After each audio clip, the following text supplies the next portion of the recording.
सब कुछ तब शुरू होता है जब मुख्य किरदार के पिता उसकी शादी आर्चड्यूक अलेरोवा से तय कर देते हैं। उनके पिता साफ कह देते हैं कि उन्हें यकीन है कि बेटा इस फैसले का मतलब अच्छी तरह समझता है। फर्डा रुजनोवा के लिए आर्चड्यूक के साथ उस सगाई की खबर मिलना किसी खौफनाक सपने जैसा था। अगर मुख्य किरदार का ऐसा बर्ताव है तो वो औरत जरूर बहुत ही मामूली होगी। किसी भी रईस के लिए ये शब्द किसी आखिरी सजा की तरह थे, जिसके बाद सिर्फ दो ही रास्ते बचते थे। या तो वो शादी ठुकरा कर घर से निकल जाए, या इसे मानकर खुद को बर्बाद कर ले। और असल में वो बस उस परिवार का हिस्सा बनना और उनकी इज्जत पाना चाहता था। नौकर बिना हुनर के अभ्यास के लिए उसका मजाक उड़ाते और उस लड़के को बीमार और बेचारा कहते थे। फर्डा का साथ देने वाला कोई न था, पर उसने सारी जिल्लत खामोशी से सही। हालात खिलाफ होने पर भी वो नौजवान आगे बढ़ता रहा और हर दिन अपनी पूरी कोशिश करता रहा। वो हमेशा पिता की तरफ देखता कि शायद उन्हें उस पर गर्व हो या वो उसे पहचाने। उसकी सबसे बड़ी ख्वाहिश बस अपने परिवार से इज्जत पाना थी, जब तक कि उसका भाई मजाक उड़ाने नहीं आ गया। उसने पूछा कि क्या वो पागल हो गया है जो अभ्यास शुरू कर दिया, और फिर फटा हारकर जमीन पर गिर पड़ा, जहां उसे बताया गया कि उसे कभी योद्धा बनने की कोशिश करने का हक ही नहीं था। हालात और भी बदतर हो गए जब उसे एक गंदा अछूतक कह दिया गया। वो बस इतना चाहता था कि परिवार उसे अपना ले, लेकिन खिड़की के बाहर देखते ही उसे समझ आया कि हकीकत कुछ और ही थी। उसके पिता बस खिड़की से पीठ फेर कर चले गए, जिससे ये साफ था कि उन्हें उसकी रत्ती भर भी परवाह नहीं थी। उस पल फर्डा को लगा कि सबने बहुत पहले ही उससे मुंह मोड़ लिया था। दफ्तर में वापस आकर वो हिम्मत जुटाता है और पिता को बताता है कि उसने हमेशा के लिए परिवार छोड़ने का फैसला कर लिया है। उसके पिता बस उसे एक ठंडी नजर से घूरते रहे। उनके चेहरे पर ना तो कोई हलचल थी और ना ही कोई ममता। वो बेरुखी से मान गए और जल्द ही फर्डा आधी रात को उस हवेली के दरवाजे के बाहर खड़ा था। उसके पिता ने तो बड़ी बेरहमी से चेतावनी भी दे दी कि अब से वो रोज नोवा परिवार का हिस्सा नहीं है। फर्डा गुस्से से कांपने लगा। उसे याद आया कि उसके पिता जानते थे कि वो कितनी मेहनत कर रहा था। बेकाबू गुस्से में डूबी उसकी आंखों में बदले की एक भयानक प्यास चमक रही थी। उसने कसम खाई कि वो किसी भी हाल में अपने पिता को उनके किए के लिए कभी माफ नहीं करेगा। उसी पल उसके चारों ओर एक रहस्यमयी लाल जादुई घेरा बन जाता है, जो उसकी गहरी भावनाओं पर असर करता है। वह कसम खाता है कि वह अपने पिता को उसे ठुकराने के लिए पछताने पर मजबूर कर देगा और एक जादूगर के रूप में जागता है। ठीक उसी दिन फर्डा ने महज 18 साल की उम्र में अपनी जादुई ताकतों को जगा लिया था। मगर जमीन पर गिरे हुए उसे देख दूसरे चेहरे मजाक उड़ाते हैं कि जादूगर बनने के लिए उसकी उम्र बहुत ज्यादा है। वे हंसते हुए पूछते हैं कि क्या उसमें जादू समझने लायक दिमाग भी है, क्योंकि हर कोई अपनी अंदरूनी ताकत को ही बुनियाद बनता है। फड़ा उन मजाकों को अनसुना कर देता है और एक बेहिसाब ताकत छोड़ता है, जिससे वे लड़के बुरी तरह सहम जाते हैं। एक लाल घेरा उभरता है और वह बताता है कि उसकी जादुई ताकत सिर्फ उसकी नफरत और बदले की आग से जलती है। उस सारी काली ताकत के साथ वह नौजवान वहीं एक जोरदार धमाका करता है। फर्डा को एहसास होता है कि वह किसी को जितना ज्यादा नापसंद करता है, उसकी जादुई शक्ति उतनी ही बढ़ती जाती है। अपनी नफरत से जादू के छठे घेरे तक पहुंचने के बाद अब उसका बस एक ही काम बचा था, वापस जाना। रोजनोवा हवेली। उसने अपनी शक्तियों से उन नौकरों को जो उसे जलील करते थे, खुद को ही तबाह करने पर मजबूर कर दिया। उसके बाद फर्डिनेंड ने अपने दोनों भाइयों के बीच गहरी नफरत पैदा कर दी। उसने उन दोनों को तब तक लड़ते हुए देखा जब तक कि उन्होंने जमीन पर एक दूसरे को पूरी तरह बर्बाद नहीं कर दिया। आखिरकार वह अपने पिता का सामना करता है, वो आदमी जिससे वो सबसे ज्यादा नफरत करता था, जो अब अपनी बदहाली को खत्म करने की भीख मांग रहा है। फुर्दा अपने बाप से कहता है कि वो शानदार रोजनोवा खानदान की बर्बादी को गौर से देखे, जिसे उसने खुद बनाया था। अपनी आंखों के सामने उस खौफनाक मंजर को देखकर वो आदमी पूरी तरह से अपना मानसिक संतुलन खो बैठता है। इसके साथ ही रोजनोवा खानदान से जुड़ी हर एक चीज इस दुनिया से हमेशा के लिए मिट गई। मगर इतना बदला लेने के बाद भी उसके दिल को सुकून नहीं मिला। कई रसूखदार और ताकतवर लोग अपनी तलवारें लेकर उसे हर हाल में रोकने के लिए एक साथ आ गए। वे उसे चारों तरफ से घेर लेते हैं और उसे पूरे महाद्वीप का सबसे बड़ा दुश्मन घोषित कर देते हैं और उसे इंसाफ के कटघरे में लाने का वादा करते हैं। लेकिन वो एक बार फिर बच निकलता है और 8वें जादुई घेरे तक पहुंच जाता है, जो किसी भी इंसान के लिए मुमकिन सबसे ऊंचा मुकाम है। फुर्ता एक आर्चमेज बन जाता है, ये जानते हुए कि लोग अब भी उससे नफरत करते हैं और एक दिन उससे बदला लेने जरूर आएंगे। इसीलिए उसे 9वें घेरे तक पहुंचना होगा, जो एक अर्धदेवता का स्तर है, ताकि वो मुकम्मल ताकत हासिल कर सके। पुरानी किताबों में खोजबीन करने के बाद आखिरकार उसे वहां पहुंचने के लिए जरूरी आखिरी चीज मिल ही जाती है। किताब का वो पन्ना देखकर उसे हैरानी होती है कि क्या ये वाकई खुद किस्मत का कोई बहुत ही क्रूर मजाक है। उसे जिस आखिरी चीज की इतनी सख्त जरूरत है, वो है लाल ड्रैगन, आर्चड्यूक वाल्ड्रोवा का दिल। ड्रैगन कहती है कि तकदीर को खेल खेलना और मजाक करना बहुत पसंद है। उसे यकीन नहीं हो रहा कि जिस इंसान से बीते वक्त में उसकी शादी होने वाली थी, वही आज यहाँ उसकी जान लेने के लिए ठीक उसी वक्त उसके सामने आकर खड़ा हो जाएगा। फुर्दा खून थूकता है और दांत पीसते हुए लड़ाई से पूरी तरह थका हुआ सा दिखता है। वो नौजवान उस जालिम वाल्ड्रोवा से कहता है कि अब अपनी मौत को चुपचाप गले लगा ले और इसे यहीं खत्म करे। वो ड्रैगन कहती है कि उसे पता है लोग उसे जालिम कहते हैं, पर वो इतनी नफरत की वजह पूछती है।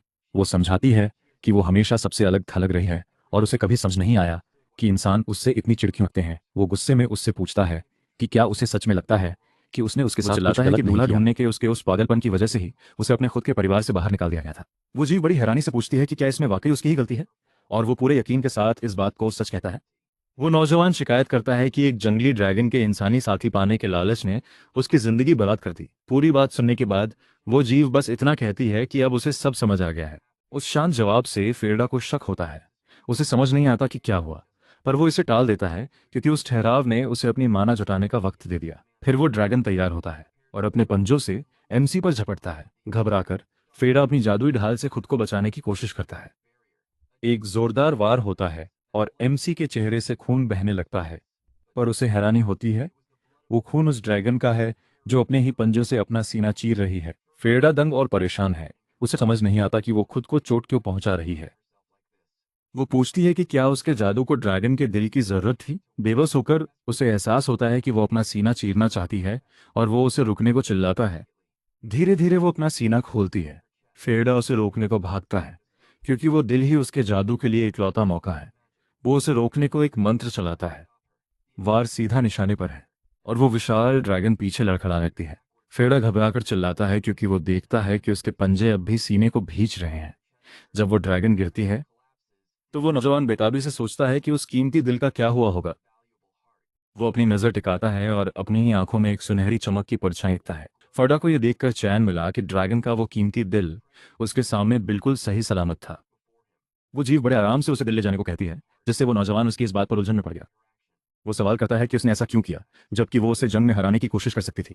वो बताती है कि उसने ऐसा सिर्फ इसलिए किया क्योंकि उसे एहसास हुआ कि उसके होने से ही उसे दुख पहुंच रहा था। बेचारी ड्रैगनेस। सच तो यह है कि मुझे उसके लिए बहुत बुरा लगा। ड्रैगन गहराइयों में बिताए अपने अकेलेपन और दर्द भरे अतीत को याद करने लगती है। वॉल्ड्रोवा मानती है कि उसे हमेशा खुद से और अपनी रगों में दौड़ने वाले उस हिंसक खून से नफरत थी।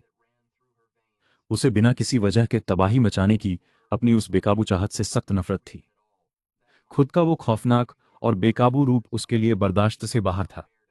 पुराने वक्त में जब भी वो इंसानी रूप लेती थी तो जहां भी जाती वहां डर और अफरा तफरी मच जाती थी। वो अच्छी तरह जानती थी कि उसका होना ही आसपास के लोगों को डराने के लिए काफी था। उसे खुशी के सपने देखने का पछतावा है, ये जानते हुए कि उसकी बेवकूफ़ी भरी ख्वाहिश ने कितनों को दुख पहुंचाया। उस अंधेरे के बीच उस हारी हुई ड्रैगन की विशाल आंख से एक सच्चा आंसू टपने लगता है। चूंकि उसकी वजह से सबको दुख हुआ, वो उम्मीद करती है कि उसकी कुर्बानी से उसे खुशी मिल सके। इसी के साथ वो विशाल जीव आखिरकार ओझल होकर उस अंधेरी जमीन पर बेजान गिर पड़ता है। फर्डा को अपने सीने में एक अजीब सी घुटन महसूस होती है और वो सोचता है कि ये कैसा एहसास था। वो नौजवान इस बात से काफी चिढ़ जाता है कि ऐसी मनचाही जीत के बाद भी मन में इतनी कड़वाहट क्यों है। वो झुंझलाकर चिल्लाता है कि उस अजदहे ने अपनी आखिरी सांस तक उसके दिमाग से खेलने की कोशिश की। फर्डा अपने मकसद पर ध्यान लगाता है। उसे याद आता है कि नावा घेरा ठीक उसके सामने है। फिर वो चमकते हुए अजदहे के दिल को ऊपर उठाता है ताकि आखिरकार वो सारी ताकत हासिल कर सके। फड़ा सोचता है कि अगर वो इस सबको एक साथ सोख ले तो वो आखिरकार इंसानी सरहदों के पार जाकर एक नया मुकाम हासिल कर पाएगा और इस दुनिया में एक ताकतवर और खौफनाक देवता के रूप में दोबारा जन्म ले पाएगा। अचानक रोशनी और धूल का एक जबरदस्त धमाका पूरे इलाके को अपनी चपेट में ले लेता है। तभी नज़ारा पूरी तरह बदल जाता है और वो खुद को एक विशाल अंधेरे शून्य में तैरता हुआ पाता है। फर्डा हैरान है कि वहां क्या हो रहा है, क्योंकि उसने अजदहे के दिल को पूरी तरह सोख लिया था, मगर उसे ऐसा लग रहा है जैसे वो किसी अंतहीन दलदल में गहरा धंसता जा रहा हो। वो सोचने लगता है कि क्या ये कभी न खत्म होने वाली गिरावट बस उस समा लेने का एक असर है। उसी पल किसी और की भावनाओं का एक जबरदस्त और बेकाबू सैलाब उसके जहन पर हावी हो जाता है। अंधेरे के बीचों बीच जादुई बिजली का एक तेज झटका सीधा उस नौजवान के सिर पर आकर लगता है। तभी फर्डा को यह जानकर गहरा सदमा लगता है कि वो यादें और जज्बात असल में वॉल्ड्रोवा के ही थे। आखिरकार वो सच देख पाता है और समझ जाता है कि उस जीव के मन में आखिर चल क्या रहा था। वो एक ऐसी पुरानी और गहरी मायूसी देखता है जिसके आगे उसकी अपनी तकलीफ कुछ भी नहीं थी, मगर साथ ही एक बड़ी मासूम सी तन्हाई भी। फर्डा को एहसास होता है कि उसकी जान लेने के लिए जिस गुस्से और नफरत ने उसके इस सफर को हवा दी थी वो सब बहुत ही मामूली था, और वो आंखों में आंसू लिए खुद से पूछता है कि उसने आखिर ये क्या कर दिया। खुद से पूछता है कि वो आखिर चाहता क्या था, एक बड़ा जादूगर बनना, बदला लेना, या फिर कोई देवता बन जाना। उसी घड़ी उसे अपना वो बचपन याद आता है जब वो एक मेज पर अकेला बैठा तस्वीरें बनाया करता था। उसे समझ आता है कि उस सवाल का जवाब हमेशा से एक साफ इनकार ही था। वो तो बस कागज के एक टुकड़े पर अपने पूरे परिवार को एक साथ देखना चाहता था और उनका प्यार पाना चाहता था। उनकी सच्ची और इकलौती ख्वाहिश बस एक छोटा सा परिवार बसाना और सुकून से जीना था। वॉल्ड्रोवा के इंसानी रूप को याद करते हुए वो सोचता है कि क्या उसका भी सपना उसके जैसा ही था। बड़े दुख के साथ उस जादूगर को लगा कि ताकत और बदले की उसकी ये पूरी दौड़ बेमतलब थी। वो मादा ड्रैगन तो उसी के हाथों मर चुकी थी, जिससे उसकी ये बड़ी जीत बिल्कुल खाली हो गई। पछतावे के सच्चे आंसू उस जवान जादूगर के चेहरे से बहने लगे। उसे याद आता कि नौवे घेरे का जादूगर सिर्फ एक ही जादू कर सकता है, और वो है विष स्पेला। ये जानते हुए भी कि सब बेकार है, फर्डा उस चमकते घेरे के बीचों बीच वो आखिरी जादू करने का फैसला करता है। अचानक उस नौजवान को अपना नाम पुकारती एक जानी पहचानी आवाज सुनाई दी, और उसने हैरानी में आंखें खोल दी। उसे एहसास हुआ कि वो अपने आलीशान महल के दफ्तर में वापस आ गया है। उसके सामने उसके पिता खड़े हैं, जो बातचीत के दौरान उसका ध्यान भटकने पर उसे याद उसे आया डांट रहे कि इस आदमी ने मरने से पहले अपना होश खो दिया था, और उसे शक हुआ कि ये कौन सा दिन है। उसके पिता वही बात दोहराते हैं कि आर्चड्यूक वाल्डोवा के साथ उसकी शादी का रिश्ता तय हो चुका है। वो आदमी आगे कहता है कि उसे पूरा यकीन है कि वो नौजवान अच्छी तरह जानता है कि उस फैसले का क्या मतलब है। उसके पिता चेतावनी देते हैं कि अगर उसने आर्चड्यूक से सगाई से मना किया तो रासनोवा खानदान कदम उठाएगा। फर्डा आगे बढ़ता है और हैरान रह जाता है कि वो सचमुच वक्त में पीछे लौट आया है और सब बदल गया है। वो उसे बीच में ही रोक देता है और पक्के इरादे से कहता है कि वो सब समझ गया है। फर्डा कसम खाता है कि इस बार वो भागकर नहीं जाएगा, और ऐलान करता है कि उसे आर्चड्यूक वाल्ड्रोवा से सगाई मंजूर है। खानदान का दूसरा बेटा हुकन रोजनोवा ये सुनकर दंग रह जाता है कि उसके भाई ने सगाई के लिए हाँ कह दी है। हुकन फिर से पूछता है कि क्या उसने ठीक सुना, क्योंकि उसका भाई वैसा इंसान नहीं है जो खुद अपनी बर्बादी की तरफ कदम बढ़ाए। बटलर बताता है कि फर्डा को निकलना है, पर उसने नौकरों को हटाकर खुद को कमरे में बंद कर लिया है। हुकन मुस्कुराते हुए अपने भाई का मजाक उड़ाने जाने का फैसला करता है। उधर अपने कमरे में फर्डा सुकून से टहल रहा है। अचानक हुकन लात मारकर दरवाजा खोलता है और गुस्से में पूछता है कि वो अब तक गया क्यों नहीं। मगर कमरे में देखते ही बड़े भाई के चेहरे पर हैरानी आ जाती है। वो छोटे भाई को आराम से तैयार होते देख दंग रह जाता है, क्योंकि उसे यकीन था कि वो उसे रोता हुआ पाएगा। फड़ा उसे शांति से देखता है और बिना दस्तक दिए कमरे में आने के लिए अपने भाई की बदतमीजी पर सवाल उठाता है, ये देखते हुए कि उसे कपड़े पहनते देख कौन हैरान हो सकता है। फड़ा कहता है कि उसने नौकरों को हटा दिया है ताकि उसे अकेले रहने की आदत हो जाए। हुकन को इस अचानक बदलाव पर शक होता है, और वो पूछता है कि क्या वो वाकई इस सगाई का मतलब समझता है। फड़ा बड़े इत्मीनान से जवाब देता है कि वो अच्छी तरह जानता है कि असल में इसका मतलब है कि उसे परिवार से निकाला जा रहा है। हुकन घबराहट में हंसता है और कहता है कि सच तो यह है कि वो खुद को बर्बाद करने जा रहा है, और पूछता है कि क्या उसे पता है कि दूल्हे की जगह हमेशा खाली क्यों रहती है। बेहद ठंडे और पक्के इरादे के साथ फर्डा बस इतना जवाब देता है कि उसे हर बात की पूरी जानकारी है। पुराने वक्त में वाल्ड्रोवा का पहला दूल्हा साम्राज्य का तीसरा राजकुमार था। अपनी अक्ल और खूबसूरती की वजह से वो एक काबिल इंसान था, यहाँ तक कि उसने सगाई के लिए तख्त तक ठुकरा दिया था। मगर ड्रैगन से सगाई के लिए उस इलाके में पहुंचने के ठीक एक दिन बाद वो आदमी बेहद बुरी हालत में मिला, और उसकी आंखें पूरी तरह पत्थर हो चुकी थीं। उसे इतनी बेरहमी से पीटा गया था कि वो जमीन पर अधमरी हालत में पड़ा था। हुकन फर्डा की तरफ इशारा करता है और पूछता है कि क्या उसे वाकई लगता है कि वो उस चीज से बच पाएगा जिसे राजकुमार भी नहीं झेल सका। उसके बाद वो कंधे उचकाकर कहता है कि वो उस बेवकूफ को नहीं रोकेगा जो खुद मौत के मुंह में जाना चाहता है। मगर उसका भाई उसे धमकी देता है कि भागने की सोचना भी मत, वरना वॉल्ड्रोवा से पहले वो खुद उसका सिर कलम कर देगा। फर्डा उसे हिकारत से देखता है और कहता है कि उसके बड़े भाई को खुद पर जरा काबू रखना सीखना चाहिए। वो हुकन के मुंह पर कहता है कि सब जानते हैं कि वो अपने बड़े भाई की पत्नी को किस नज़र से देखता है। भाई नफरत में उस पर झपटता है, पर फर्डा मजाक उड़ाते हुए कहता है कि उसे अपने हाथ रोकने होंगे। वो मुस्कुराते हुए कहता है कि उसका चेहरा बहुत कीमती है और वो उस पर कोई खरोंच नहीं देगा। ये कहते हुए कि सफर लंबा है, फर्डा विदा लेता है और अपनी बग्घी की तरफ चल देता है। नौजवान की रवानगी पर वो अधेड़ उम्र का नौकर रुमाल में मुंह छिपाकर फूट फूट कर वो नौकर रोते हुए कहता है कि छोटे मालिक की सेवा करना उसके लिए बड़े सम्मान की बात थी। फर्डा जानता है कि यह झूठ है, क्योंकि अगर ये सम्मान की बात होती तो वो खाने जहर न मिलाता। उसे याद आता है कि बचपन में वो खुद को कमजोर समझता था, ये जाने बिना कि कोई भी, यहाँ तक कि नौकर भी उसके साथ नहीं थे।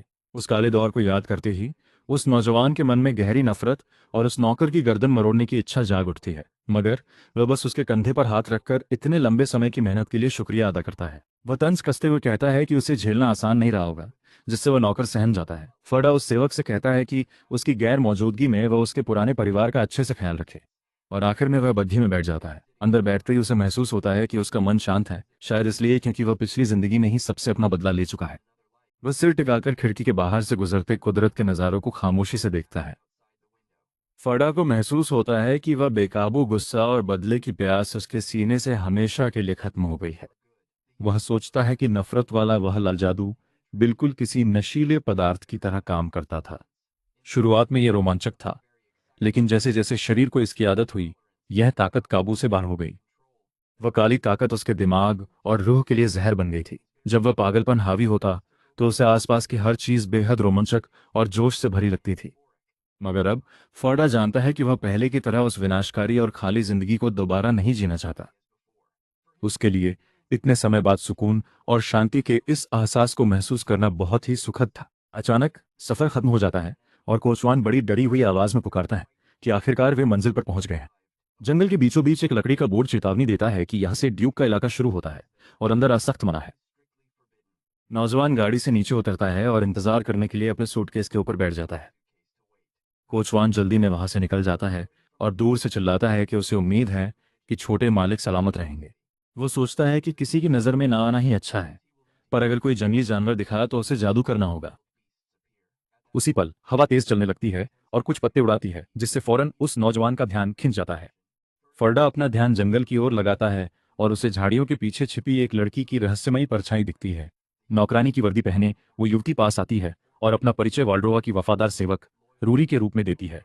वो पूछती है कि क्या वो नौजवान फर्डा रोजनवा है और वो लड़का अपनी पहचान बता देता है। रूरी हाथ से इशारा करती है कि वो साथ चलेगी और महल की तरफ जाने वाले रास्ते पर उसका मार्गदर्शन करेगी। अराकान एम्पायर के लोग अपनी कथित ताकत पर नाज करते थे और अपने ही देश की कमियों को अनदेखा कर देते थे।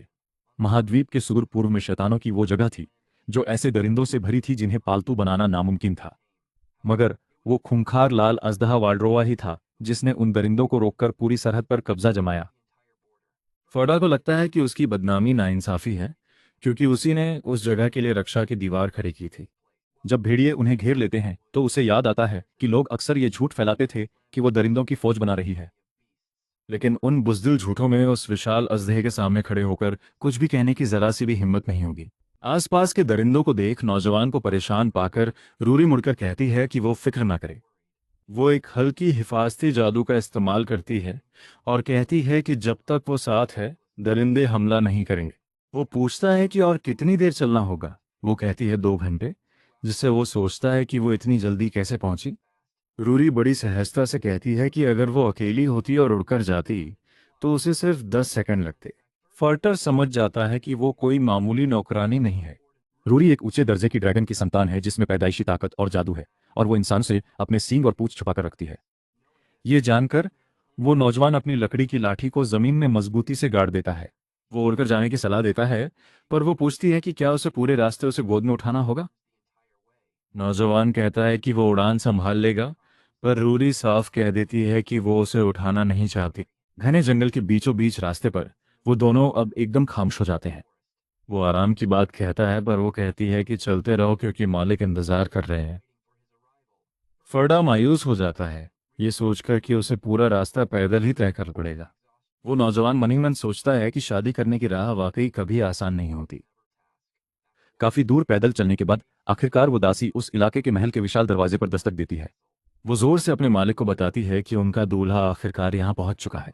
फड़ा को अंदर से एक अजीब सा दबाव महसूस होता है और वो उस ड्रैगन की जबरदस्त मौजूदगी को देखकर दंग रह जाता है। रूरी उसे वहीं इंतजार करने को कहती है और खुद पैगाम लाने अंदर चली जाती है, मगर वो नौजवान आमने सामने बात करने की सलाह देता है। वो दासी उसे गुस्से से घूरती है और पूछती है कि क्या उसकी हैसियत के किसी इंसान को ड्यूक से रूबरू मिलने का हक है। थोड़ी देर बाद वो बाहर आती है और ऐलान करती है कि वो ड्यूक वॉल्ड्रोवा का सरकारी पैगाम सुनाएगी। वो दासी अपने मालिक की तरफ से उस नौजवान को इतनी दूर आने के लिए मुबारकबाद देती है, जबकि वो उनकी सख्ती के बारे में जानता था। मगर वो फौरन चेतावनी देती है कि ड्यूक की इस जबरदस्ती की सगाई को निभाने में जरा भी दिलचस्पी या ख्वाहिश नहीं है। वापस जाने का हुक्म सुनकर फर्डा हैरान रह जाता है कि इतना लंबा सफर करने के बाद उसे वापस भेजा जा रहा है। वो सोचता है कि अगर ये उसकी पिछली जिंदगी होती तो वो उसी पल यहाँ से जाने का न्योता मान लेता, मगर अब वो एक बिल्कुल अलग इंसान है और आज इस महल में होना पूरी तरह से उसका अपना फैसला है। फड़ा साफ कह देता है कि उसका पीछे हटने का कोई इरादा नहीं है और वो इस सगाई को आगे बढ़ाना चाहता है। नौजवान पूछता है कि क्या वो उसका जवाब अपने मालिक तक नहीं पहुंचाएगी, जिससे नौकरानी को मानना पड़ता है। तभी रूही वापस आती है। उसके हाथों में सोने के सिक्कों से भरी एक बहुत बड़ी और भारी बोरी है। वो बोरी रख देती है और कहती है कि ड्यूक उसकी हिम्मत की दाद देते हैं और जरूरत पड़ने पर यह दौलत उसे दे रहे हैं। नौकरानी कहती है कि ये पैसे इसलिए हैं ताकि वो ये जगह छोड़कर कहीं और अपनी नई जिंदगी शुरू कर सके। मगर फरदा उस दौलत को देखता है और कहता है कि उसे ताकत या पैसे में दिलचस्पी नहीं है। वो आराम से अपना हाथ बढ़ाता है और अपनी असली चाहत बताने लगता है। वो कहता है कि उसकी इकलौती दिलचस्पी ड्यूक वॉल्ड्रोवा के साथ अपनी सगाई निभाने में है। नौजवान की इज्जत सुनकर रूही अपनी आंखें बंद कर लेती है और गुस्से में एक गहरी आह भरती है। अचानक गुस्से में वो अपनी मुट्ठी कसती है और हवा में एक जोरदार वार करती है। वो फरदा की तरफ उंगली उठाती है और उसे ये जगह हमेशा के लिए छोड़कर चले जाने को कहती है। फरदा कहता है कि ये जवाब ड्यूक का नहीं लगता और वो मानती है कि ये उसके अपने शब्द हैं। उसके सिर पर सींग और नाखून पंजों जैसे बढ़ जाते हैं। धमकी देते हुए रूही अपनी हरी जादुई ताकत आज़ाद कर देती है और आखिर में उसकी विशाल पूंछ दिखाई देने लगती है। वो नौजवान उस भयानक तूफान से खुद को बचाने की कोशिश करता है। ये समझकर कि ये ड्रैगन का खौफनाक डर है, वो उसे जमीन पर पटक देती है और चिल्लाती है कि वो जानती है कि उसके जैसे इंसान सिर्फ लालच के भूखे होते हैं। फेरदा को आखिरकार समझ आता है कि इसी घमंड की वजह से तीसरे राजकुमार का बुरा हाल हुआ था। रूरी इस बात को मानती है और कहती है कि राजकुमार सिर्फ शादी का फायदा उठाकर ड्रैगन को अपने वश में करना चाहता था। वो कहती है कि वो एक बेशर्म बेवकूफ था जिसे लगा कि वो अपना लालच छुपा लेगा। वो दासी मजबूती से एक कदम आगे बढ़ाती है और मानती है कि वो दूल्हा वाकई में बहुत घमंडी आदमी था। रूरी अपने पंजे उसके सीने पर रखकर उसे जमीन पर दबा देती है और कहती है कि उसे उन दोनों में कोई फर्क नहीं दिखता। वो गुस्से में पूछती है कि क्या वो भी राजकुमार जैसा ही बुरा अंजाम चाहता है। मगर ऐसी खतरनाक हालत में होने के बावजूद फेरदा बस उसे देखकर एक हल्की सी भरोसेमंद मुस्कान देता है। रूरी हैरान रह जाती है जब वो नौजवान ईमानदारी से कसम खाने लगता है कि उसकी बातों में कोई झूठ नहीं है। वो यकीन दिलाता है कि वो किसी के दबाव में नहीं आया है और ना ही वो किसी मुनाफे या निजी फायदे के पीछे है। उसे याद आता है कि पिछली जिंदगी में ड्रैगन ने उसके जैसे मतलबी इंसान को बचाने के लिए अपना दिल दे दिया था। फरदा वादा करता है कि इस बार वो उसके साथ खड़ा रहेगा और ऐलान करता है कि वो उसका दूल्हा बनने आया है। वो कहता है कि चूंकि अब उनकी शादी होगी तो उसे दासी के बजाय खुद सीधे उससे बात करनी चाहिए। नौकरानी की मुट्ठी गुस्से से कांप उठती है। उसे उस नौजवान की ये ढिठाई बदतमीजी लगती है। वो पंजे ताने उस पर झपटती है और गुस्से में चिल्लाती है कि वो ये बकवास बंद करे। अचानक रूड़ी हवा में ही फेरदा के सामने ठिठक जाती है और अपना वार रोक लेती है। पीछे हटती है और माफी मांगती है, जिस पर फेरदा शांति से अपनी रजामंदी दे देता है। महल के अंदर वो दासी अपने मालिक को उस नौजवान की कही हुई वो बातें बताती है। वो झुककर अदब से सलाम करती है और कहती है कि उस नौजवान ने यही ऐलान किया था। रूरी उस विशालकाय ड्रैगन की परछाई के सामने घुटनों के बल झुकती है, जिसकी उस इलाके में पूरी हुकूमत चलती है। अपनी खूबसूरत इंसानी शक्ल में ग्रैंड डेजर्स वॉल्ड्रोवा हैरानी से पूछती हैं, साथियों, अगर उस नौजवान ने वाकई ये सब कहा है, उसकी इस हिम्मत को देख लाल बालों वाली डचेस कहती हैं कि वो जानना चाहती हैं कि वो असल में कैसा इंसान है। ये ड्रैगन इतनी हसीन है और हमारा नायक उसे ठुकरा रहा है। अगर उसे नहीं चाहिए तो मुझे दे दो। रूरी बताती है कि वो बहुत कमजोर है और महल तक पैदल आने में ही उसकी हालत पस्त हो गई। वो नौकरानी नफरत से कहती है कि वो बुरा है और उसे फौरन बाहर निकालने को कहती है, पर मालकिन उसे घूरकर चुप करा देती है। रूरी झेपते हुए माफी मांगती है और कहती है कि वो नौजवान काफी सुंदर है, पर डचेस कहती हैं कि उन्होंने ये नहीं पूछा था। एक लंबी आह भरते हुए वो नौकरानी मान लेती है कि वो नौजवान वाकई कोई मामूली इंसान नहीं लगता। वो संजीदगी से समझाती है कि एक ड्रैगन की औलाद होने के नाते किसी भी मामूली इंसान को डराना उसके लिए बहुत आसान है। मगर वो बताती है कि फेड़ा के चेहरे पर डर का नामो निशान तक नहीं था, तब भी नहीं जब उसने अपना पूरा खौफनाक रूप दिखाया। अगर वो मेरे साथ ऐसा करती तो मुझे मजा आता। इसी वजह से उन्हें यकीन है कि वो नौजवान खुद डचेस की आंखों में आंखें डालकर बात करने के काबिल होगा। तभी वॉल्ड्रोवा रहस्यमयी ढंग से हंसती हैं, जिसे देख वो नौकरानी हैरान रह जाती है। एक संतोषजनक मुस्कान के साथ कहती हैं कि उन्हें उस नौजवान का ये अंदाज बहुत पसंद आया। वो खुश हैं कि आखिरकार कोई तो इंसान मिला जो उनसे नजरें मिला सके। वो ये सोचकर खुश होती हैं कि अब वे आखिरकार बिल्कुल आम तरीके से एक दूसरे के सामने बैठकर बातें कर पाएंगे। रूरी हैरानी से उस शब्द को दोहराती है। उसे मालकिन की ये आम बर्ताव की इच्छा अजीब लगती है। डचेस प्यार से इस बात को मानती है, जबकि वो नौकरानी खामोशी से उनके आदेश को स्वीकार कर लेती है। रूरी बाहर जाकर फरदा को बताती है कि मालकिन ने वाकई इस सगाई को आगे बढ़ाने का फैसला किया है। फिर वो कहती है कि वो उसे मेहमानों के कमरे तक ले जाएगी जहां वो ठहरेगा। उस आलिशान कमरे में कदम रखते ही फरदा हैरान रह जाता है कि वो जगह उसकी उम्मीद से कहीं ज्यादा साफ और सजी हुई है। वो पूछता है कि वहां सफाई कौन करता है और वो गर्व से बताती है कि महल में अजदहे के अलावा वो अकेली है। वो रुखेपन से कहती है कि वो अपने मालिक की इकलौती नौकरानी है और उस नौजवान को मेहमान बुलाती है। फेडा को ये अजीब लगता है, पर वो कहती है कि जब तक निकाह नहीं होता वो महज एक मेहमान है। वो उसकी तुलना एक रखवाले कुत्ते से करता है और पूछता है कि सगाई की रस्म कब होगी। रूरी कहती है कि ये जलसा सादा होगा, जो 1 महीने बाद अजदहे की गुफा के अंदर ही होगा। फेडा उस नौकरानी की बातें ध्यान से सुनता है और चुपचाप इस जलसे की बातों पर राजी हो जाता है। वो नौजवान सोच में है, क्योंकि निकाह की तय तारीख तक उसके पास सिर्फ 1 महीने की मोहलत है। वो नौकरानी हाथ बांधकर उसे घूरती है और उस पर शक करते हुए अपनी नजरें गड़ाए रखती है। वो उसे आगाह करती है कि यहाँ उसे कुछ भी थाली में सजाकर नहीं मिलेगा, और ये मोहलत उसे अपनी असल काबिलियत साबित करने के लिए मिली है। रूरी उंगली दिखाकर कहती है कि वो 30 दिनों में ऐसा रुतबा पाए जो इतनी महान हस्ती के लायक हो। ये सुनकर वो हैरान है कि उसे बूढ़ा बनने के लिए अपनी काबिलियत साबित करनी होगी। फेडा मुंह बनाता है और सोचता है कि शादी कर पाना वाकई में एक बहुत ही मुश्किल काम साबित हो रहा है। वे पूछते हैं कि क्या यह मांग डचेस की इच्छा है, पर रूरी मानती है कि यह उसका अपना फैसला था। वह समझाती है कि उसकी मालकिन बहुत भोली है और सबको माफ कर देती है, लेकिन वह खुद खुद वहां किसी को भी रहने देने के लिए तैयार नहीं है। रूरी मांग करती है कि कमजोर शरीर होने के बावजूद फोड़ा को यह साबित करना होगा कि उसमें असली काबिलियत है। वह चेतावनी देती है कि अगर वह इस चुनौती में हार गया तो उसे कभी भी ड्रैगन का सच्चा साथी नहीं माना जाएगा। नौजवान अपनी आंखें मूंद लेता है और नौकरानी की उस बड़ी चुनौती के बारे में गहराई से सोचता है। फोड़ा अपनी नीली आंखों से उसे देखता है और मन ही मन बहुत इत्मीनान से सोचता है कि उसकी होने वाली दुल्हन के पास वाकई बेहतरीन साथी हैं। वह नौकरानी की वफादारी की तारीफ करता है, जो अपनी मालकिन की हिफाजत को सबसे ऊपर रखती है। पर साथ ही वह अफसोस के साथ पूछता है कि ये वफादार साथी उसकी पिछली जिंदगी के आखिरी वक्त में कहाँ थे। वह चुनौती स्वीकार करता है और मजाक में पूछता है कि क्या उसे शहंशाह बनोगा, पर वह जवाब देती है कि बस इतना काफी है कि कोई उसे नीचा न दिखाए। उसे यह सुनकर हंसी आती है कि यह कितना आसान लग रहा है, जबकि असल में इसका मतलब एक शहंशाह से भी ज्यादा काबिलियत दिखाना है। चेहरे पर एक हल्की मुस्कान लिए वो नौजवान उसकी सारी शर्तें मान लेता है और कहता है कि वो सब अच्छी तरह समझ गया है। रूरी उसे चिढ़कर घूरती है। उसे समझ नहीं आता कि ये इंसान खतरे के सामने इतना शांत और बेफिक्र कैसे है। वो गुस्से में पूछती है कि क्या उसे लगता है कि ड्रैगन कोई मामूली चीज है या उसका दिमाग खराब है, पर वो मना कर देता है। फर्डा उसे फिक्र ना करने को कहता है और भरोसा दिलाता है कि वो 1 महीने में अपनी काबिलियत दिखा देगा। रूरी उसे शक से देखती है और सोचती है कि इस इंसान में इतना आत्मविश्वास कहाँ से आ रहा है। अंधेरे आसमान में चमकते पूरे चांद के साथ ग्रैंड डचेस के उस विशाल महल में रात ढलती है। फर्डा अपने कमरे में टहलते हुए सोचता है कि उसे सच में अपनी काबिलियत साबित करनी होगी, क्योंकि इस वक्त उसके पास फिलहाल कोई जादुई ताकत नहीं है। उसे याद आता है कि जादूगर कम ही होते हैं और वो अकेला ऐसा है जिसे 9वें दायरे तक पहुंचने का तजुर्बा है, जिससे सब कुछ वापस पाना मुमकिन है अगर वो उस एहसास को फिर से महसूस कर सके।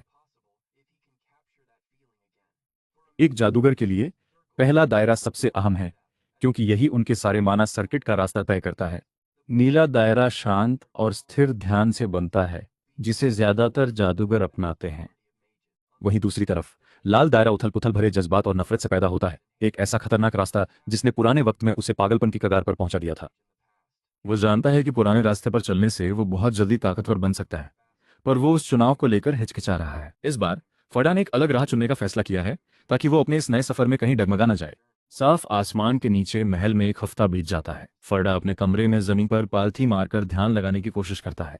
वो पूरी एकाग्रता के साथ अपने हाथों के बीच एक छोटी सी नीली जादुई ऊर्जा पैदा करने की कोशिश करता है। एक थकी हुई आह के साथ वो उस ऊर्जा को गायब होते देखता है और समझ जाता है कि उसकी ये कोशिश भी नाकाम रही। वो सोचता है कि एक नीला घेरा बनाने में करीब 3 साल लगते हैं, पर उसे लगा था कि पुरानी यादें होने की वजह से वो इसे जल्दी कर लेगा। अब सिर्फ 3 हफ्ते बचे हैं, तभी रूही कमरे में आकर पूछती है कि क्या वो तैयारी कर रहा है। वो कहता है कि वो कोशिश कर रहा है, मगर वो नौकरानी खाने को देखकर बड़बड़ाती है कि उसमें अब तक कुछ नहीं बदला। फर्डा शांति से खाते हुए कहता है कि कोशिश करने से सब ठीक हो जाएगा, जिससे वो लड़की चिढ़कर चुप हो जाती है। अपना खाना खत्म करते हुए वो खुद से ये मानता है कि उसने कोई तरक्की नहीं की है और उसे अब कुछ अलग करना होगा। तभी अचानक एक बहुत तेज झटके से पूरा कमरा हिल जाता है, जिससे वो नौजवान पूरी तरह से हैरान रह जाता है। फेड़ा पूछता है कि ये कैसी थरथराहट है, और रूरी बताती है कि उसकी मालकिन इस वक्त राक्षसों का शिकार कर रही है। उस नौजवान को यह शिकार कुछ अजीब लगता है, पर दासी बताती है कि डचेस खुद पूरब से आने वाले उन खूंखार जीवों का खात्मा कर रही है। ये सुनकर फेडा सोच में डूबा हुआ खिड़की की तरफ देखता है और धीरे से वॉल्ड्रोवा का नाम पुकारता है। वो पूरे इरादे के साथ खड़ा होता है और दासी को बताता है कि वो उस जंग को अपनी आंखों से देखना चाहता है। रूरी उसे ऐसा न करने की सख्त सलाह देती है, जिससे वो नौजवान सवाल करता है कि वो वहां क्यों नहीं जा सकता। वो संजीदगी से समझाती है कि एक आम इंसान का दिमाग ऐसी भयानक जंग का नजारा बर्दाश्त नहीं कर पाएगा। रूरी उसका मजाक उड़ाते हुए कहती है कि अगर वो सगाई की रस्म से पहले खुद को शर्मिंदा नहीं करना चाहता तो उन्हें देखना ही बेहतर होगा। वो नौजवान मेज पर जोर से हाथ मारता है और दूर रहने की सलाह को साफ ठुकरा देता है। फेडा कहता है कि जो उनका हमसफ़र बनने वाला है उस जंग को देखना उसका फर्ज है, और वो जिद करता है कि वो सब कुछ करीब से देखेगा। उसकी जिद के आगे झुककर रूई अपने ड्रैगन वाले पंख फैलाती है और उस नौजवान को साथ लेकर तेजी से आसमान में उड़ जाती है। थोड़ी ही देर में वे एक घास के मैदान में उतरते हैं और जब दासी कहती है कि वे आखिरकार अपनी मंजिल पर पहुंच गए हैं तो फ्रेडा जमीन पर घुटनों के बल गिर पड़ता है, क्योंकि उस बिजली जैसी रफ्तार के सफर से उसकी तबीयत बिगड़ गई थी। जी मिचलाने पर वो अपनी तकलीफ का रोना रोता है, मगर नौकरानी उसे अपना सारा ध्यान असली निशाने पर लगाने को कहती है। वो उसे सख्ती से खड़े होने और सामने देखने को कहती है। वे एक ऊंची चट्टान से देखते हैं जहां गहरा बैंगनी कोहरा छाया हुआ है। जब फ्रेडा उस गहरी खाई की तरफ देखता है तो उसकी आंखें फटी रह जाती हैं, और वो जो देखता है उस पर उसे यकीन नहीं होता। वो सोचता है कि क्या विशाल राक्षसों से भरी वो अंधेरी घाटी वही जगह है जहां वोल्ड्रोवा जंग लड़ रही है। उस घने अंधेरे के बीच वे खूंखार जीव शोर मचाते हुए एक दूसरे से बुरी तरह भिड़ रहे हैं। तभी आग के एक जबरदस्त धमाके के बीच से वो विशाल लाल ड्रैगन उड़ता हुआ बाहर निकलता है। दो बड़े सांप उस ड्रैगन पर झपटने की कोशिश करते हैं और मैदान में उनकी भयानक दहाड़ गूंज उठती है, मगर ड्रैगन के पंजे बड़ी आसानी से एक राक्षस की खाल चीर देते हैं। फिर वो उसकी गर्दन दबोच लेता है और उसके मुंह से आग निकलने लगती है। ड्रैगन के गले में आग की ऊर्जा तेजी से बढ़ने लगती है, जिससे आसपास का सारा इलाका रोशन हो जाता है। वो अपने मुंह से आग का ऐसा सैलाब छोड़ती है जो नीचे आने वाली हर चीज को राख कर देता है। गर्मी की लहर और तेज हवा चट्टान की चोटी तक पहुंचती है, लेकिन रूरी इस प्रहार के सामने अडिग और शांत खड़ी रहती है। नीचे की ओर वो ड्रैगन एक बहुत ही भयानक और डरावनी दहाड़ मारता है। उस दहाड़ की गूंज पूरी घटी में एक जबरदस्त लहर की तरह फैल जाती है। उस जीव के भारी दबाव को महसूस करते हुए फेरडा के पसीने छूटने लगते हैं और वो कांपने लगता है। ऐसी ताकत के सामने डर से कांपते हुए वो जमीन पर घुटनों के बल गिर पड़ता है और अपनी होने वाली दुल्हन की बेहिसाब ताकत को देखकर दंग रह जाता है। ड्रैगन की दहाड़ का खौफनाक असर किसी भी इंसान के दिमाग पर गहरा असर डालता है जो इसे करीब से सुनता है। कांपते हुए और सीने पर हाथ रखे फेरडा सांस लेने की कोशिश करता है, जबकि रूरी पूछती है कि क्या उसे अब हालात समझ आए। रूरी बेरुखी से कहती है कि एक मामूली इंसान का ड्रैगन जैसे ताकतवर जीव से रिश्ता जोड़ने की हिम्मत करना कितनी मजाक की बात है। रूरी उस विशाल ड्रैगन की तरफ इशारा करती है और कहती है कि यही फेडा की होने वाली जीवन संगिनी का असली रूप है। वो दासी मजाक उड़ाते हुए दोहराती है कि एक मामूली इंसान का इतने ताकतवर ड्रैगन के साथ नाता जोड़ने की सोचना भी कितना बेतुका है। वो जोर देकर कहती है कि वो विशाल और विनाशकारी जीव ही असल में वो साथी है जिसे उसने अपने साथ के लिए चुना है। रूरी की नज़र जमीन पर रखे उस नौजवान के हाथ पर पड़ती है और वह देखती है कि इतने दबाव में वो बुरी तरह कांप रहा है। वो मन ही मन सोचती है कि ये तो वैसा ही कांप रहा है जैसा उसने सोचा था, और इसी वजह से उसने उसे पहले ही आगाह किया था। वो लड़की समझाती है कि एक लाल अजदहे के खून में वो चीज़ होती है जिसे इंसान अक्सर एक खूंखार फितरत कहते हैं। ये एक ऐसी जिद्दी हस्ती है जो सब कुछ तबाह किए बिना नहीं रह सकती और जिसके इरादे बहुत ही भयानक होते हैं। रूरी कहती है कि ये गुस्सा पैदाइशी है और पूछती है कि क्या अब उसे समझ आया कि एक अजदहे का साथी होने में हर रोज कितना खतरा है। वो खादिमा सोचती है कि इंसान और अजदहे कभी बराबर नहीं हो सकते और उसके मालिक को जल्द ही अंदाजा हो जाएगा कि यह सगाई एक फिजूल सपना है। मगर तभी फर्दा मुस्कुराते हुए अपना सिर उठाता है और धीरे से कहता है कि ये सब सच में बहुत ही शानदार है, जिसे सुनकर वो खादिमा दंग रह जाती है। रूरी ये देखकर हैरान रह जाती है कि वो नौजवान डरने के बजाय उस अजदहे को बड़ी ही तारीफ और हैरानी भरी नजरों से देख रहा है। वो दहशत में थोड़ा पीछे हटती है और सोचती है कि क्या ये इंसान वाकई में कोई पागल है जिसे तकलीफ सहने में मजा आता है। उस खामोश महल में रात फिर से लौट आती है, जबकि सितारों भरे आसमान में चांद बड़े सुकून से चमक रहा है।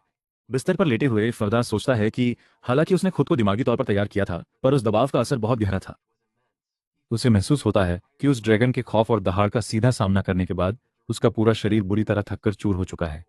उसे याद है कि उसे वह नौकरानी वापस लाई थी जो उस तेज रफ्तार सफर की वजह से खुद भी काफी थकी हुई लग रही। वह सोचता है कि यह करिश्मा ही है कि उसका दिमाग सलामत है, और वह जानता है कि उसे अब खुद को संभालना होगा ताकि पूरा दिन बेकार न जाए। वह नौजवान खुद से सवाल करने लगता है कि आखिर उसने उस खतरनाक लड़ाई को देखने का फैसला किया ही क्यों था, और वह घाटी के उन सभी खौफनाक नज़ारों को याद करने लगता है।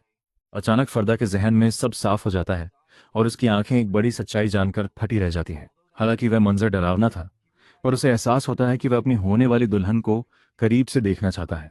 वह सोचता है कि वह पूर्वी सरहद पर अपना असली रूप छिपाती है और भयानक राक्षसों के परखच्चे उड़ा देती है। उसे समझ आता है कि वह यह सब सिर्फ अपनी प्यारी चीजों की हिफाजत के लिए करती है।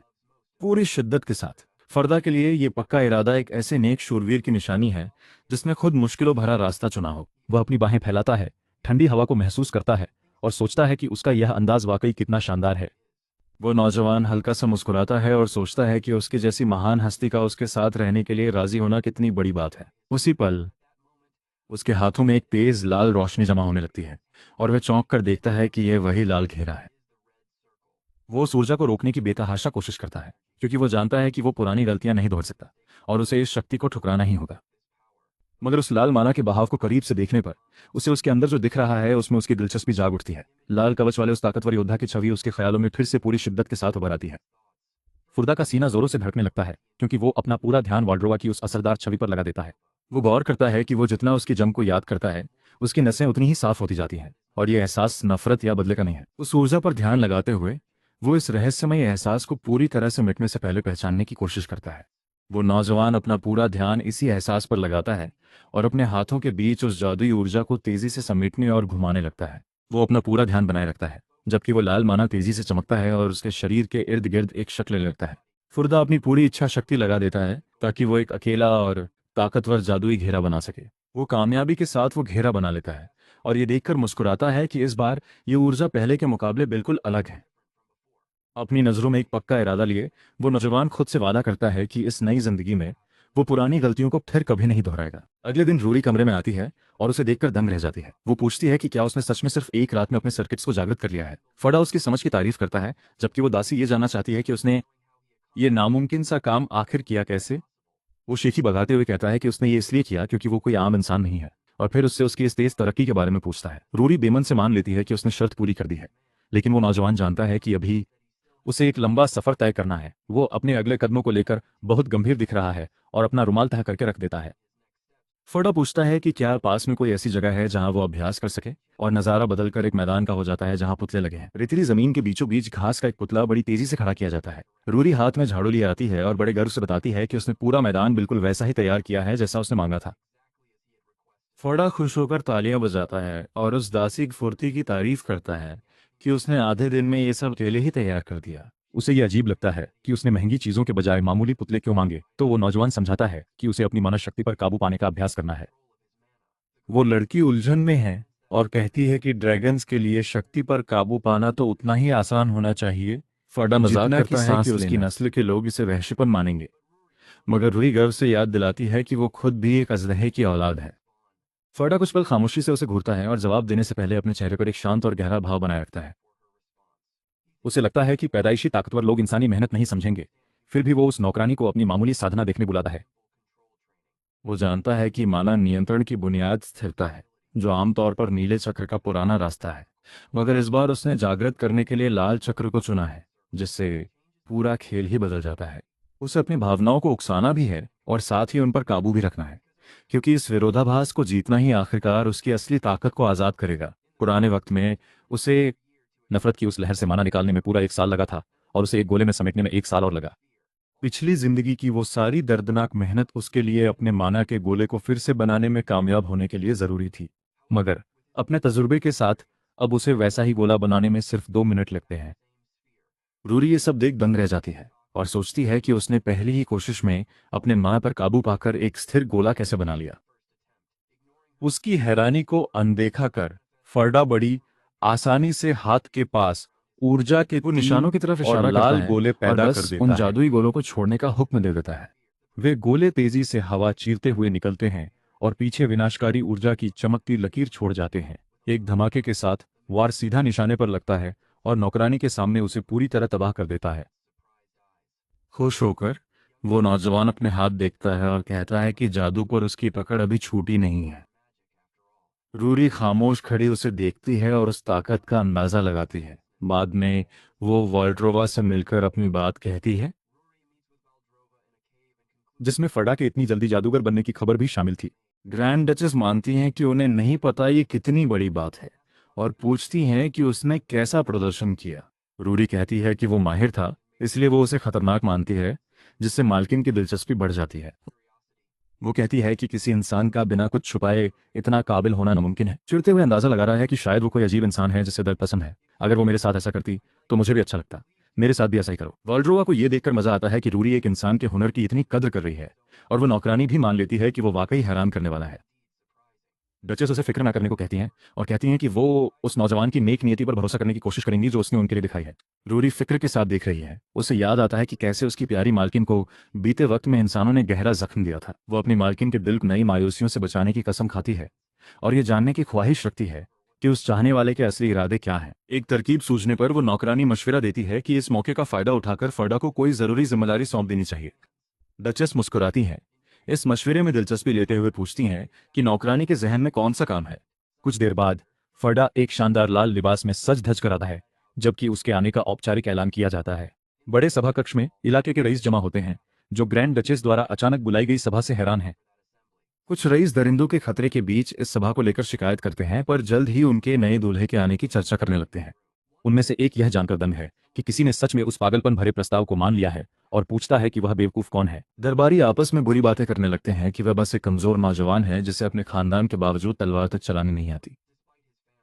मेज की सबसे ऊंची कुर्सी पर बैठा एक बुजुर्ग नेता मजाक उड़ाते हुए कहता है कि वह लड़का ज्यादा दिन नहीं टिकेगा और डरने की कोई बात नहीं है। असरदार काउंट उल्वेरा भरोसा दिलाते हैं कि दूल्हे का अंजाम तो वैसे भी डचेस के हाथों बुरा ही होना है।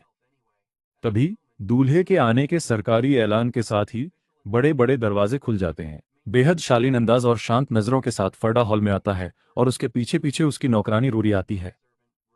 इससे पहले वह नौजवान लाइब्रेरी में शांति से पढ़ रहा था और उसने पूछा कि क्या उसे सच में इन जागीरदारों से मिलना जरूरी है।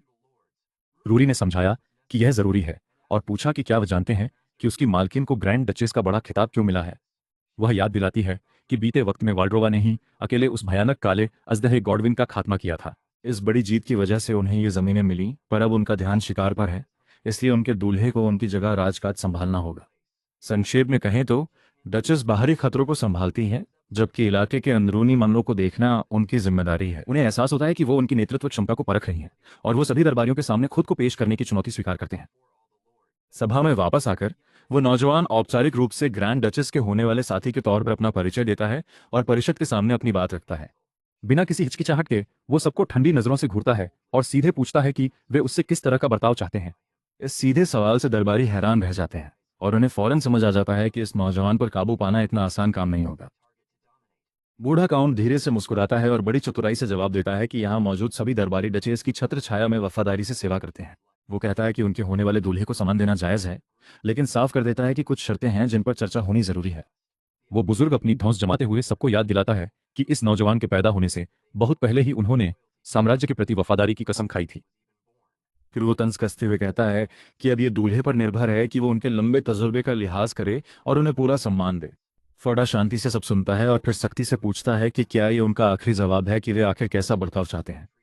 वो अपनी सर्द और गहरी निगाहें उठाते हैं और सख्ती से उनसे बस अपने सवाल का सीधा जवाब देने को कहते हैं। उस नौजवान के दबदबे के आगे बूढ़ा काउंट घबराकर हार मान लेता है और ये मान लेता है कि दूल्हे को उनसे इस तरह बात करने का पूरा हक है।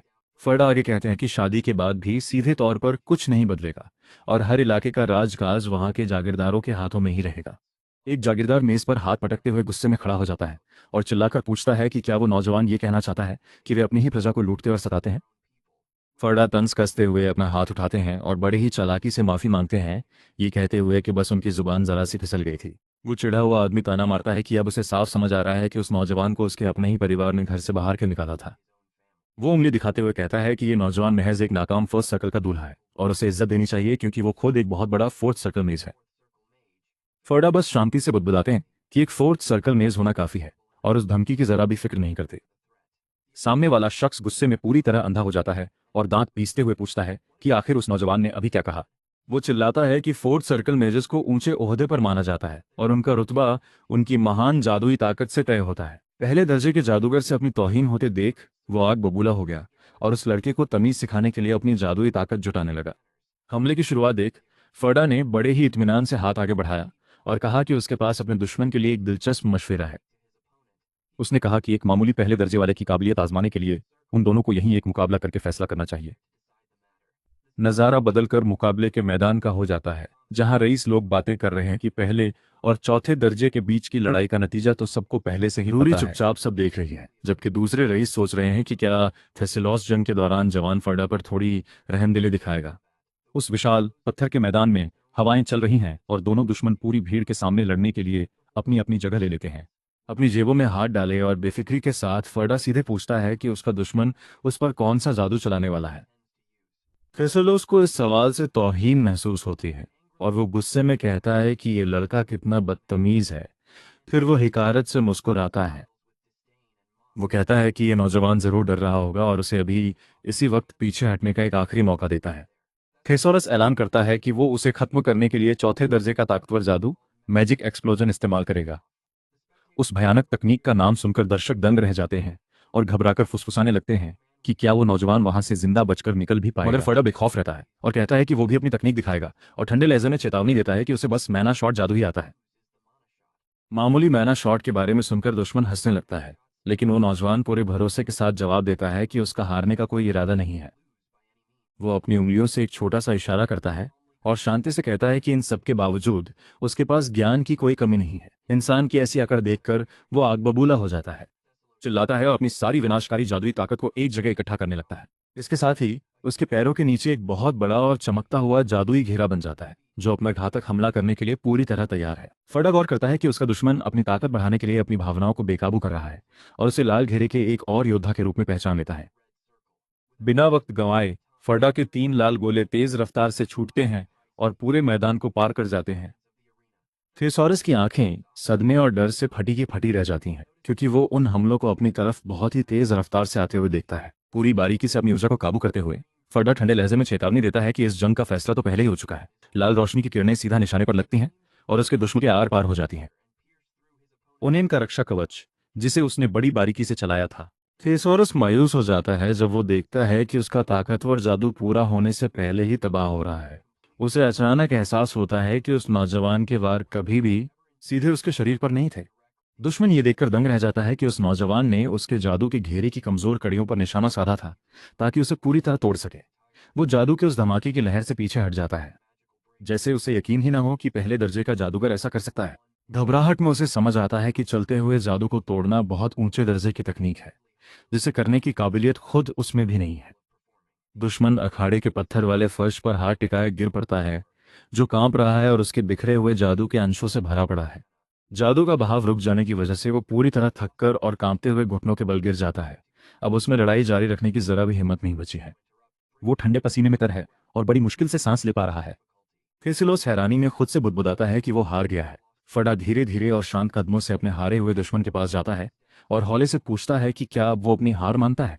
वो आदमी अपनी भीगी आंखें ऊपर उठाता है और हकलाने लगता है। ऐसी रुसवाई के सामने उसके पास शब्द ही नहीं बचते। गालियां देने के बजाय वो भावुक होकर बताता है कि उसकी जिंदगी की सबसे बड़ी ख्वाहिश बस एक ताकतवर योद्धा बनना था। वो अपना सिर जमीन पर झुकाकर अपनी हार मान लेता है और वादा करता है कि सच्ची ताकत पाने के लिए वो कुछ भी करेगा।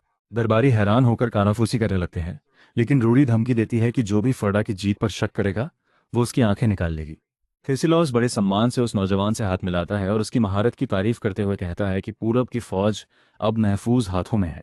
वो आदमी अपनी काबिलियत की पहचान होने पर खुशी से हंस पड़ता है और सोचता है कि राजधानी से निकाला जाना उसके लिए एक वरदान साबित हुआ। फर्डा को राजधानी का जिक्र अजीब लगता है और वो नाम पूछता है। तब उसे पता चलता है कि उस जादूगर का नाम थेसोलोस वाल्चर है। अपने दुश्मन का नाम सुनते ही नौजवान आर्किमिज को कुछ याद आता है और वो धीरे से बुदबुदाता है कि आखिरकार उसे याद आ गया कि ये कौन है।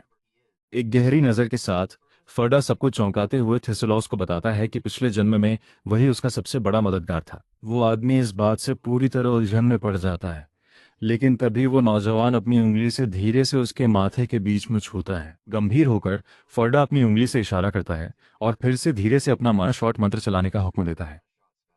जादू के उस जोरदार धमाके का सीधा वार थेसिलोस पर होता है और फर्डा के प्रहार की उस बेहिसाब ताकत से वो पीछे जा गिरता है। इस खौफनाक मंजर को देख रहे दरबारी दहशत के मारे पत्थर बन जाते हैं और उनके मुंह खुले रह जाते हैं। थेसिलोस अखाड़े की जमीन पर बेजान पड़ा है, जबकि वो नौजवान उसे ऊपर से बड़ी बेरुखी से देख रहा है। वो सोचता है कि वो उसे जिंदा नहीं छोड़ सकता था, क्योंकि आगे चलकर वो आदमी उसकी होने वाली पत्नी की जिंदगी में बहुत दुख और परेशानियां लाता। अखाड़े के उस सन्नाटे के बीच फर्डा किसी पछतावे के उस हारे हुए लॉर्ड की लाश के पास से दूर जाने लगता है। उस घड़ी वहां मौजूद सभी दरबारी सिर्फ दहशत के साथ फड़ा का नाम ही सोच पा रहे हैं। बड़े बड़े जमींदार कांपने लगते हैं, ये जानकर कि उस नौजवान ने एक रईस की जान ले ली है। वे हैरान हैं कि मुकाबला इतनी जल्दी खत्म हो गया और इससे पहले कि वे कुछ कर पाते, उस नौजवान ने यह कायरता भरा काम कर दिया। मगर उन दरबारियों में से किसी में भी इतनी हिम्मत नहीं है कि वो आगे बढ़कर उस नौजवान को चुनौती दे सके। वो नौजवान उस भीड़ की तरफ मुड़ता है और तंज कसते हुए पूछता है कि वे सब इतने सहमे हुए क्यों हैं। फर्डा कहता है कि वह आदमी इसी के लायक था और उसे जिंदा छोड़ना डचेस के लिए दुख लाता, जिससे बूढ़ा काउंट हैरान रह गया। काउंट पूछते हैं कि वह ऐसा दावा कैसे कर सकता है जबकि वह थेसालोस और बाकी दरबारियों से पहली बार मिल रहा है। एक रहस्यमयी मुस्कान के साथ वह शांति से जवाब देता है कि उसकी दुल्हन चाहती है कि इंसान खुशी से जिएं। वह समझाता है कि ड्रैगन होकर भी वह इंसानों के लिए लड़ती है और थेसालोस की हरकतें उसकी मर्जी के खिलाफ थीं। वह कहता है कि यह भविष्य की बात है और वह इसे अभी नहीं दिखा सकता, जिससे सभी दरबारी उलझन में पड़ जाते हैं। उन्हें लगता है कि वह भविष्य के अपराध के लिए जान लेने वाला पागल है, पर फेडा कहता है कि उसे उनकी परवाह नहीं। बाद में शाही बग्घी नारंगी आसमान के नीचे सड़क पर तेजी से दौड़ती है। अंदर वह नौजवान दर्द से सिर पकड़कर झुक जाता है और उसके मुंह से एक कराह निकलती है। वह कहता है कि उसका सिर घूम रहा है और उसे इस वक्त बहुत ज्यादा बेचैनी हो रही है। फर्डा सोचता है कि अपने दुश्मन पर वह सटीक माना शॉट चलाने के बाद उसकी सारी माना शक्ति पूरी तरह खत्म हो गई थी। ऊपर से रास्ते के झटकों की वजह से उसे बहुत जी मिचला रहा है और उसे भविष्य की उन जादुई गाड़ियों की बहुत याद आ रही है। रूडी अपनी आंखों में चमक के साथ ताना मारती है कि पहली मुलाकात में डचेस के सबसे वफादार लॉर्ड को खत्म करना उनकी बहुत बड़ी समझदारी थी। नौजवान पूछता है कि क्या वो थेसलोस की बात कर रही है, और नौकरानी कहती है कि दिखने में जैसा भी हो, वो अपने मालिक का बहुत वफादार था। ये जानकर फेडा थोड़ा परेशान हो जाता है और पूछता है कि क्या वो लॉर्ड वाकई एक ईमानदार और नेक इंसान था। रूरी कहती है कि वो आधा ईमानदार और आधा भ्रष्ट था, जो वहां के लिए बेहतर था, क्योंकि बाकी रईस तो पूरी तरह बेकार है।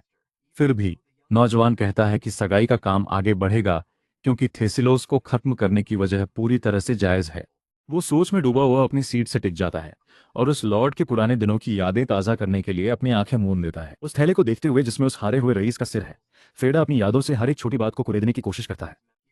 उसे याद आता है कि ठीक इसी वक्त थेसालोस को अपनी जमीन पर कोई बहुत बड़ा जुर्म करना चाहिए था।